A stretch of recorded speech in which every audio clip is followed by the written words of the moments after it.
அடிபட போகுது மேல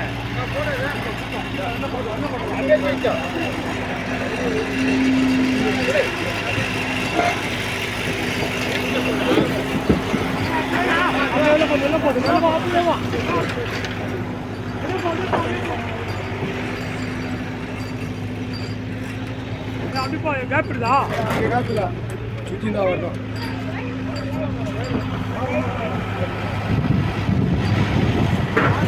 இந்த கட்டையை எடுத்தா எப்படியும் வந்துடலாம்ல.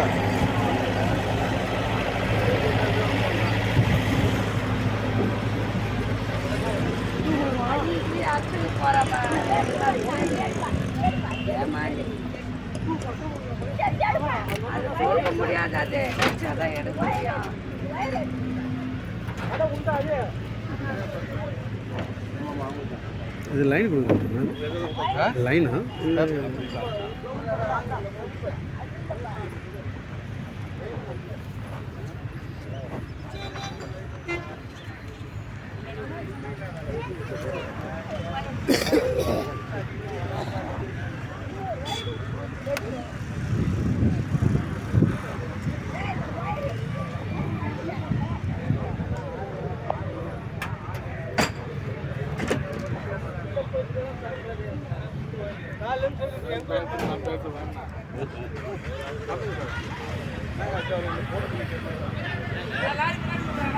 லாரி கூப்பிடுறா லாரி இல்லப்பா லாரி டிரைவர் யாரு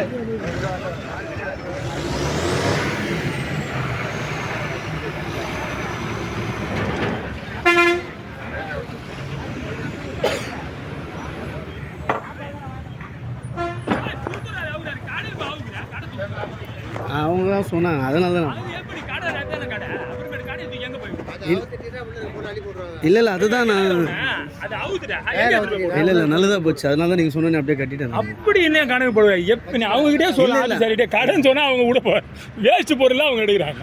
கடையை திரும்ப ஓடி இல்லை அதுதான் எனக்கு அது டக்குன்னு அவங்க சொன்னோன்னு நாளை திரும்பி பாரு இந்த எதுக்கு அவுக்குறாரு ஓடி போய் கடையில் அவுக்கு எடுத்து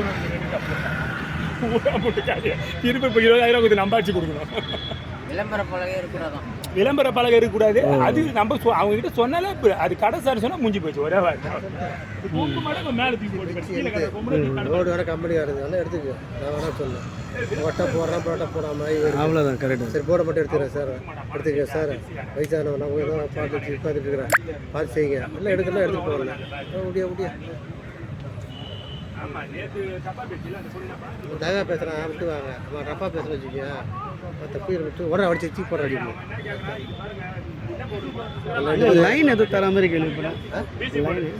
அடுத்தது ஏன்னா ஏற்கனவே லைன் போட்டது சரியில்லைல்ல, அதனால ஒழுங்குபடுத்துகிற மாதிரி கேள்விப்பட்டேன்.